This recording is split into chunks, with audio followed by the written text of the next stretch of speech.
NASCAR Sprint Cup Racing is presented by GoDaddy.com, where you can make the web your domain with a .com name for less than $1 a month. And sponsored by Toyota, moving forward. By Sprint, proud sponsor of the NASCAR Sprint Cup Series. And by the Home Depot. More saving, more doing. That's the power of the Home Depot. We've got 28 green flag laps in Bristol as you watch our aerial coverage brought to you by DirecTV. We're going to fill out our brackets next week for DirecTV head-to-head. You can learn how to win $1 million by going to directv.com/NASCAR.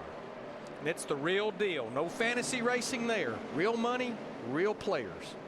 Like I said, I like real money. That's just a good thing. Exactly. Jimmy Johnson, Kurt Busch, and in third place, a little further back in traffic, is Jeff Gordon. Here's Matt. And Mike Gordon has a nice little cushion between himself and Busch, just trying to work his way through traffic. They qualified fifth, but he felt like they were missing something in their setup during final practice. A lot of different searching around, a lot of great information that computed together and put together what he thought was going to be a great setup. He hasn't said absolutely anything on the radio, but his lap times mirror that of his teammate, Leader Johnson. Johnson may not be the leader for long. Kurt Busch has caught him. They split Bobby Labonte. Kind of think better of it. Well, you know what I've noticed, the 48 cars pretty committed to that high line. 2 cars been pretty committed to the bottom line. When you get in traffic, that's going to work for the 2 better than it is 48, I believe. Because it looks like the cars they're lapping, like Bobby Labonte in that 71 car, is moving to the high side. It's just so hard to complete the pass when you get down under this car like Bobby Labonte here. You need a whole racetrack to slide up in front of him right there. Steve? Like the update from Jimmy Johnson, he says the car feels like it is on top of the track. Air pressure. I mean, the next thing you'll hear is I feel like I got 4 basketballs on this thing for tires. Once the air pressure builds up, the car goes through a big transition. Darrell, we talked yesterday on Speed during practice about racing etiquette. Should the slower cars move to the bottom or move up top? You know, my opinion's always been I don't really care. Just every time I catch you or every time I'm around you, go the same way. Don't go low one time I catch you and go high the next time. Hold your line. Jeff Gordon challenging his teammate and 4-time Sprint Cup champion Johnson for second. But look how quickly the 48 car comfortably leading this race. Out there just pulling away almost. All of a sudden the 2 gets by. Now here comes the 24. And that's how quickly the handle goes away from being a really good car to not being so comfortable. And you know what this is about when handling issues will start to show up about 40 laps into the run, you know, about 1/4 of the way through a fuel run. Everyone in these pit stalls knows we're racing. Hook car up in the fence in turn 2. It's the 66 of Blaney. I think he's just trying maybe to get down to pit road. He can't, there's no opening here. Should be able to find one. 3, stay up. No, he can't get down. No. Caution waves. Yellow's out. And you could say that he caused that intentionally, but he had no options. No. I mean, he had no choice. He couldn't get through the conveyor belt. No, he couldn't And, break in line. Yeah, flat tire. Yeah, he had a long slide up toward the wall in turn number 2. You heard Dave tell his crew it was a flat tire.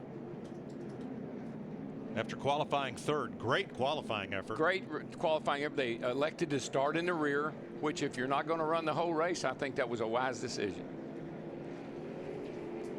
Tell you what, that caution was a huge break for a lot of cars, especially like Kyle Busch, the 18 car, the team that won both races here last year. Travis Kvapil gets the free pass, the first car 1 lap down. I think we're deep enough into this run. Pit road will probably be a very busy place. Oh, yeah. Let's talk about that, Larry, because under caution, with the pitting on both sides, everyone must enter the pits at turn 2 under caution and exit the pits at turn 1. It's a long way around at 30 miles an hour. 2 pit roads that NASCAR has made one. Actually, it's a continuation on the apron through 3 and 4. It just kind of equals it out whether you're pitting on the back stretch or the front stretch. There you see him, Mike, entering at turn 2. Steve. And Jimmy Johnson saying that the back of the car is chattering. The back feels extremely loose for Jimmy Johnson. Kurt Busch happy with his race car. They have made some adjustments in it to get ready for today, and they seem to be working, Matt Yoakum. And Dick, Jeff Gordon will pit on the very first pit box off turn 4. The one constant, the word slide. It was slightly loose on entry, tight across the center, and just slightly tight. A little free on exit. No changes for the 24, Krista. The pole sitter, Joey Logano, has slid back to 4th. That's because he's tight in the center, but loose on exit. The exit is where he's losing all of his time.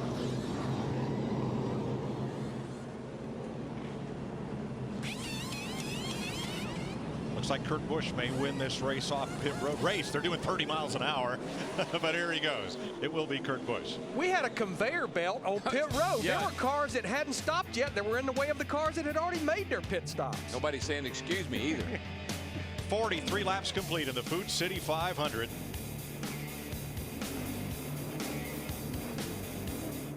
And looks like everybody's made a stop on pit road.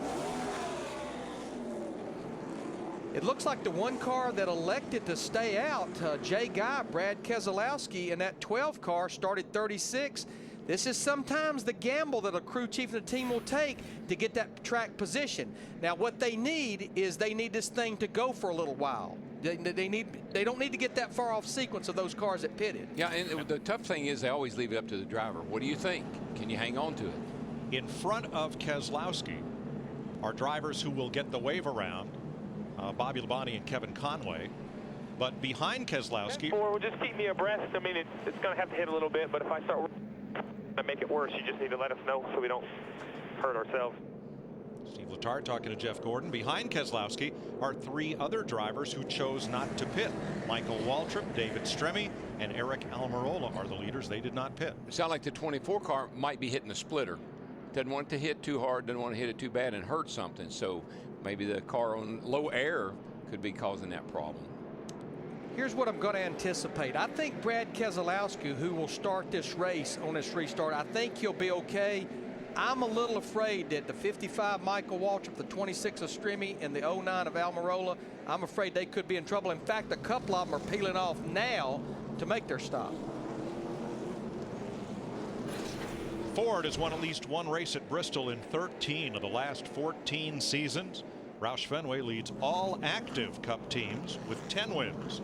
And the last driver to win here from the pole was Carl Edwards in August of 2008. Built Ford tough. Mike, when they came with the double foul restarts, everybody said, oh man, that outside, when you get to the short tracks, that guy on the outside, he's going to be in trouble. What lane does everybody pick? Outside. Outside. So Keselowski up front with Stremme in the 26. They did not stop for fuel and tires.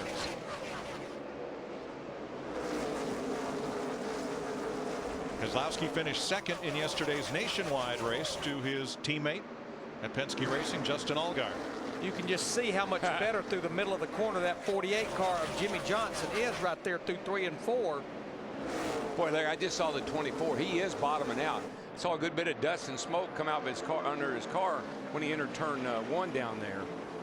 And that'll be magnified after a tire change where the air pressures are way down. Everybody on fresh tires but the 12 and the 26. And that's going to provide some nervous moments back in the field as they try to work their way past the 26 of Stremme. But everybody looks like they're getting by. Well, that's one good thing about this track now versus in the past. You can get out of the way. Michael Waltrip, Eric Almirola have gone to the garage area, joining Dave Blaney and Joe Nemechek. And now Terry Cook comes to pit road. Now, I've been watching a couple of these cars battle almost since the drop of the green flag. Matt Kenseth, the 17, and Carl Edwards, his teammate in the 99. What's interesting about that, the 17 car was good yesterday. The 99 was not. They mirrored the setup of the 17 car this morning. I tell you, it fascinates me to think that you can come off a corner at Bristol 3 wide and make it. I mean, that was on a 2 wide used to be you tippy-toed. 3 wide's no problem. Martin Truex up on the outside of Kenseth. 9th place at stake here. You know, interesting thing, Mike, Larry, I drove this track in a pace car, and my feeling was at the middle of the track, not the bottom, not the very top, but the middle was where the most banking felt like it was. Like if you went up a little higher, you almost went over the edge of the banking. Down lower, there wasn't enough. Right through the middle seemed to be the best. 53 laps back. Jimmy Johnson back in command over Jeff Gordon, Kurt Busch, Joey Logano.